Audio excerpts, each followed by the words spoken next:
நம்ம இளைய தளபதி விஜயை பற்றி நிறைய பேர் விமர்சனம் பண்ணிட்டு தான் இருக்காங்க. அவர் எலெக்ஷனுக்கு முன்னாடி இந்த வாக்கு கொடுத்தாரு, அந்த வாக்கு கொடுத்தாரு, கொடுக்கறதுக்கு முன்னாடி யோசிக்கணும் அப்படி இப்படின்னு.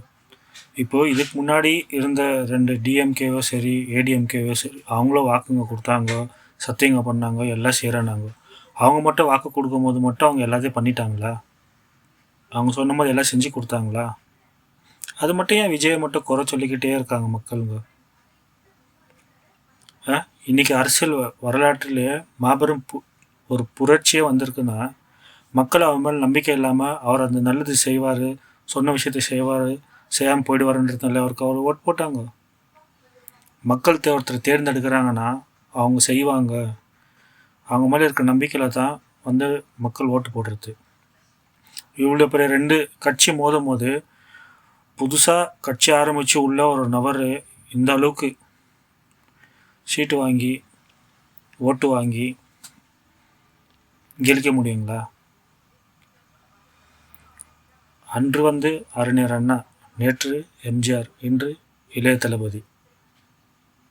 எதுக்கு இது சொல்கிறேன்னா, மக்கள் நல்லாட்சிக்காக, மக்களோட கஷ்டங்கள் தீரணுன்றதுக்காக, மக்களுக்காக இவங்கெல்லாம் போராடின தலைவருங்க. நிறைய பேர் இருக்காங்க. பட் ஆனால் எல்லார் பேரும் சொல்லணுன்னா கொஞ்சம் கஷ்டம். பண்ணனா அது ரொம்ப பெருசாக இல்லைன்னு தான் வீடியோ போகும். ஸோ அதனால் இது மட்டும் பெரியார் கூட எல்லாம் மக்களுக்காக கஷ்டப்பட்டாங்க. அதுக்கப்புறம் இவங்க பண்ண ஆட்சி மக்களுக்காக நடத்தினாங்களா? எல்லாத்துலேயும் வந்து மோசடி, மக்களை ஏமாத்துறது, இவளோட பெண் குழந்தைங்களோட வாழ்க்கை சீரழிஞ்சு போச்சு. அதே அவங்க மக்களுக்கு உங்களுக்கு எல்லாம் யாருக்குமே தெரிய மாட்டுது.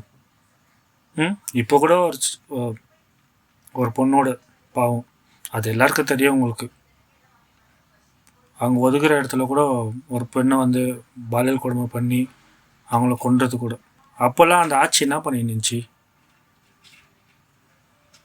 உங்களை தான் கேட்குறேன், மக்களாகி உங்களை தான் கேட்குறேன். விஜய் மட்டும் குறை சொல்லிட்டே இருக்கிறீங்களே, அந்த ஆட்சி அப்போ என்ன பண்ணிருந்துச்சு? பெண்களுக்கு என்ன பாதுகாப்பு இருக்குது? எந்த ஒரு பாதுகாப்பும் இல்லை. 5 வருஷம் உட்கார வச்சிங்க, பண்ணாங்க. எதுனா அவங்களால மாற்ற முடிஞ்சிச்சா? வேலையில் பட்டதாரிங்க எவ்வளோ பேர் இருக்காங்க, வேலை இல்லாமல் இன்னமும் சுற்றிட்டு இருக்காங்க. அவங்களுக்கு வேலை வாங்கி கொடுக்க முடிஞ்சிச்சா? ஏழைப்பட்ட மக்களுக்கு கழிவறை இல்லை, அது அவங்களால கட்டி கொடுக்க முடிஞ்சிச்சா? நல்லா படிக்கிற எவ்வளோ பசங்க இருக்காங்க, அவங்களுக்கெல்லாம் இலவசமான கல்வி கொடுக்க முடிஞ்சிச்சா? இன்னும் எவ்வளோ கிராமத்தில் தண்ணி பஞ்சம் இருந்தே இருக்குது. மருத்துவம் எதுவுமே இல்லை. அப்போ எதை நினச்சி நீங்கள் மக்களெல்லாம் அவங்களுக்கு இன்னமும் வந்து நீங்கள் அதை பற்றி பேசி அவருக்கு சப்போர்ட் பண்ணிக்கிட்டு இருக்கீங்க சொல்லுங்கள்? மக்கள் இப்போ டிவிக்கு இளைய தளபதி அவரை தேர்ந்தெடுத்துக்கிறாங்கன்னா யோசிக்காமலே தேர்ந்தெடுத்துருப்பாங்க. அவரால் நல்லது நடக்கும், நம்ம வாழ்க்கை மாறும், இளைஞர்களுக்கு வாய்ப்பு கிடைக்கும்னு சொல்லிட்டு தான் மக்கள் அவங்களுக்கு ஓட்டு போட்டுருந்து. இல்லை ஒரு கேள்விக்கு, விஜய்கிட்ட இல்லாத பணங்களா? அவர் ஒரு படத்துக்கு 250 கோடி சம்பாதிக்கிறார். 4 படம் நடித்தா 1000 கோடி அவருக்கு. அதெல்லாம் விட்டுட்டு என்னத்துக்குங்க ஒரு அரசியலுக்கு வரணும்? பணம் சம்பாதிச்சிருக்கிறதுக்கா? மக்களுக்கு நல்லது செய்யணுன்ற நல்ல எண்ணத்தில் தான் அவர் வந்து இருக்கிறது. அது மக்களாகி நீங்கள் தான் அதை புரிஞ்சுக்கணும். அவ்வளோ ஈஸியாக வந்து யாரும் அரசியலில் வந்து இறங்க மாட்டாருங்க. 1977 எம்ஜிஆர் அவர்களும் அப்படி தான் சினிமா விட்டுட்டு மக்களுக்காக வந்து ஆட்சியில் இறங்கினார். அப்போ அவருக்கும் இதே தான் பிரச்சனை ஆச்சு. அவர் மேலே எவ்வளோ அவதூறுங்க, எவ்வளோ பிரச்சனைங்க பண்ணாங்க அவருக்கு. ஏங்க நம்ம சினிமா ஆக்டர் ராதாரவி சார், அவர் கூட இன்டர்வியூவில் பேசினார், எம்ஜிஆருக்கு எதிராக அவர் பேசியிருந்தாருன்னு. அதே போல் தான் இன்றைக்கி இளைய தளபதி விஜய் அவர்களுக்கும் ஆச்சு. அவர் மேலே எவ்வளோ அவதூறுகள் வச்சாங்க. அந்த கரூரோட பிரச்சனை கூட உங்களுக்கு தெரியும், 41 பேர் இருந்தாங்க. அதுக்கு விஜயங்களா காரணம்? சொல்லுங்கள். எல்லாம் நீங்கள் கண்ணார பார்க்குறீங்க. அவங்க பண்ணுற தப்பு உங்களுக்கு தெரியும், அவங்க பண்ண பிரச்சனைங்க தெரியும், அவங்க ஏமாத்துறது தெரியும். எல்லாம் தெரிஞ்சிருந்தோம் மக்கள் நீங்கள் எதுக்காக இப்படி கண்மூடித்தனமாக ஏமாந்து போனீங்கன்னு தெரில. இப்போ கூட விஜய் ஜெயிச்சது வந்து காசு கொடுத்து ஜெயிச்சிட்டாரு. ஏங்க கொளுத்தூர் வந்து அவரோட பகுதி, ஏடிஎம்கே அவரோட